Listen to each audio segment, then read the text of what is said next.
میں جلدی جلدی کچھ عیبوں کی تفصیل بیان کر دوں. نمبر 1، بکرا 1 سال سے کم کا نہیں ہونا چاہیے، کیونکہ یہ بھی ایک عیب ہے. چھوٹا بچہ 1 سال سے کم کا یعنی کیا مطلب؟ جس دن آپ بکرا حلال کر رہے ہیں تو اس سے پچھلے سال پیدا ہو چکا ہونا چاہیے. مثال کے طور پر آپ پہلے دن جو بکرا ذبح کر رہے ہیں بقرعید کے پہلے دن، تو وہ بکرا پچھلے سال بقرعید سے 1 دن پہلے پیدا ہو چکا ہونا چاہیے. آپ بیوپاری سے پوچھیں یہ بکرا پچھلے سال بقرعید میں موجود تھا یا نہیں تھا، دنیا میں آ چکا تھا یا نہیں آ چکا تھا. اگر یہ پچھلے سال بقرعید میں موجود تھا تو اس کا مطلب اس بقرعید پہ 1 سال کا ہو گیا ہے. نہیں یاری بات؟ بکرے میں 6 مہینے کا نہیں چلتا، یہ ذہن میں رکھیں. بکرا پورا 1 سال کا ہونا چاہیے، چاہے اس کے دانت نکلے ہوں یا نہ نکلے ہوں، کھیرا ہو 2 دانت کا ہو نہ ہو دانت، اس سے فرق نہیں پڑتا. دانت محض ایک علامت ہے. 2 دانت کے جو لوگ قید لگاتے ہیں نا، یہ ایک علامت ہے کہ 2 دانت کا جب بکرا ہوتا ہے تو یقین ہو چکا ہوتا ہے کہ سال سے اوپر کا ہے، کیونکہ 14-15 مہینے میں بکرا دانت نکالتا ہے. سمجھ رہے بات کو نہیں سمجھ رہے بھائی؟ تو بکرے کے لیے کیا ہے؟ قمری، شمسی نہیں، قمری سال. قمری سال 355 دن کا ہوتا ہے اور شمسی 365. تو 10 دن اور اللہ نے سہولت دے دی. تو کم سے کم پچھلی بقرعید سے پہلے، اگر پچھلی بقرعید کو پیدا ہوا ہے، گھر میں بعض دفعہ لوگ پالتے ہیں بکریاں، تو بکری نے بچہ دیا 10 ذی الحجہ کو، تو آپ اس بچے کو 10 ذی الحجہ کی شام کو ذبح کر دیں اگلے سال. نہیں یاری بات؟ 12 بجے پیدا ہوا تھا نا 10 ذی الحجہ کو، اگلے دن 10 ذی الحجہ کو 1 بجے ذبح کر دیں آپ اس کو، بلکہ 12:01 پہ ذبح کر دیں. سمجھ رہے بات کو؟ 1 سال کا ہو گیا نہیں ہو گیا؟ کتنا کلیئر، اس سے زیادہ مزید ڈیٹیل کی کیا ضرورت ہے. اور اگر وہ بقرعید کے تیسرے دن پیدا ہوا تھا تو آپ بقرعید کے تیسرے دن اس کو جس ٹائم پہ پیدا ہوا ہے اس سے 1 منٹ بعد ذبح کر دیں. عیب نہیں ہونا چاہیے. ایک تو یہ بتا دیا، عمر پوری ہونی چاہیے. زیادہ عمر کتنی؟ کم سے کم 1 سال، اور گائے کے لیے 2 سال. دمبے کے لیے بھی 1 سال ہی ہے، مگر اگر 6 مہینہ کا موٹا تازہ ہے تو دمبا بھی چلے گا. 6 مہینے کا بھی ہو، موٹا تازہ بھی نہ ہو، پھر وہ تو پھر دمبے کا ساشا ہو گیا نا، دمبا تو نہ ہوا وہ تو. اونٹ کے لیے کم از کم 5 سال. سمجھ رہے؟ بوڑھا کتنا ہو؟ 1 سال یا 2 سال کا تو ہے، مگر بہت ہی بوڑھا ہو گیا تو اتنا بوڑھا جانور جس کی ہڈیوں میں گودا ختم ہو گیا ہو، اس بوڑھے جانور کی قربانی بھی جائز نہیں. عام طور پر اتنا بوڑھا ہوتا نہیں ہے، پہلے ہی حلال کر دیتے ہیں. تو اتنا بوڑھا جانور بہت ہی بزرگی کے آخری انتہائی معیار پہ چل رہا ہو تو اس کی بھی قربانی جائز نہیں ہے. لیکن عام طور پر ایسا جانور مارکیٹ میں ملتا نہیں ہے، اس لیے اس کو عموماً کم بیان کیا جاتا ہے. دوسرے جسمانی عیب، جانور کا سینگ اگر جڑ سے اکھڑا ہوا ہے، بالکل جڑ سمیت، تو اس کی قربانی جائز نہیں ہے.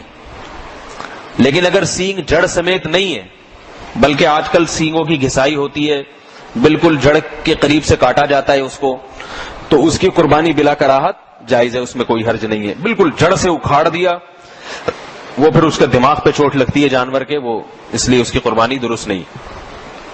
لنگڑا جانور بھی بہت سے لوگوں کو ملتا ہے، فون آتے ہیں ہے تھوڑا سا پاؤں میں زخم آیا ہوا ہے یا موچ آئی ہوئی ہے، تو جانور کی اگر ٹانگ ہی غائب ہے پھر تو قربانی نہیں ہوگی.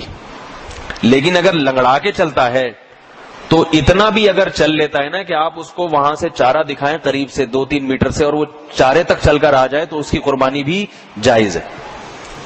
قربان گاہ تک جا سکتا، علماء بیان کرتے ہیں، پھر بے شک لنگڑا بھی ہو تو چل جائے گا. سمجھ رہے بات کو؟ دم بھی کٹی ہوئی ہوتی ہے بعض دفعہ، تو 1/3 دم، 1/3 دم یا اس سے زیادہ اگر کٹی ہوئی ہے تو قربانی نہیں ہوگی. تھوڑی بہت کٹ گئی ہے تو قربانی ہو جائے گی. کان کا بھی یہی مسئلہ ہے، تھوڑے سے کان کٹ گئے یا پیدائشی طور پر کان ہے ہی نہیں یا چھوڑنے ہیں تو جائز ہے قربانی. لیکن اس نے شو کے لیے کاٹ دیا، آدھا کان کاٹ دیا یا 1/3 کان کاٹ دیا. بعض فقہا کہتے ہیں کہ آدھا کٹ گیا کان تو پھر قربانی نہیں ہے، بعض کہتے ہیں 1/3 اگر کٹ گیا تو قربانی نہیں ہے. دونوں اقوال پر عمل کی گنجائش ہے. بعض جانور نابینا ہوتے ہیں، تو اگر ایک آنکھ کی بینائی بالکل نہیں ہے ایک آنکھ سے اندھا ہے تو قربانی جائز نہیں ہے. اور اگر اندھا تو نہیں ہے, بینائی کم ہے, تو اگر وہ گھاس پاس نظر آ جاتی ہے, چل پھر لیتا ہے, تو بھی جائز ہے اس کی قربانی. سمجھ رہے ہیں بات کو؟ ایک آنکھ ہی نہیں ہے یا ایک آنکھ ہے مگر اندھا ہے ایک آنکھ سے, تو پھر قربانی جائز نہیں ہے. دونوں آنکھوں سے اندھا ہے تو بطریق اولا جائز نہیں ہے. سمجھ رہے ہیں بھائی بات کو؟ خصی بکرے کی قربانی کے بارے میں لوگ پوچھتے ہیں بہت زیادہ. خصی بکرے کی قربانی جائز ہے بلکہ مستحب ہے, کیونکہ اس کا گوشت میں بدبو نہیں ہوتی. آپ صلی اللہ علیہ وسلم نے 2 دمبے ذبح کیے ہیں خصی. سمجھ رہے؟ بعض لوگ اعتراض کرتے ہیں کہ یہ تو جانور میں عیب ہے.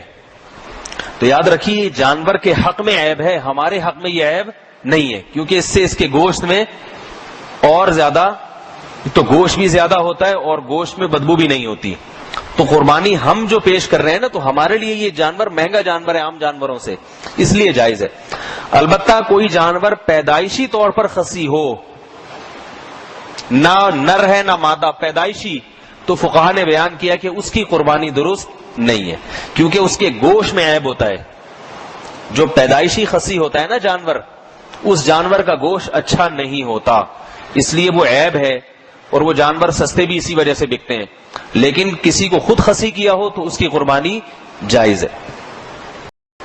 اگر ایک آدمی کا قرضہ دینے کا ارادہ ہی نہیں ہے تو اس کا اصل یہ کہ توبہ کرے اور قرضے کا ارادہ کر لے. قربانی تو اللہ کا حق ہے نا, تو بندوں کا حق مقدم ہے, اللہ نے مقدم کیا ہے.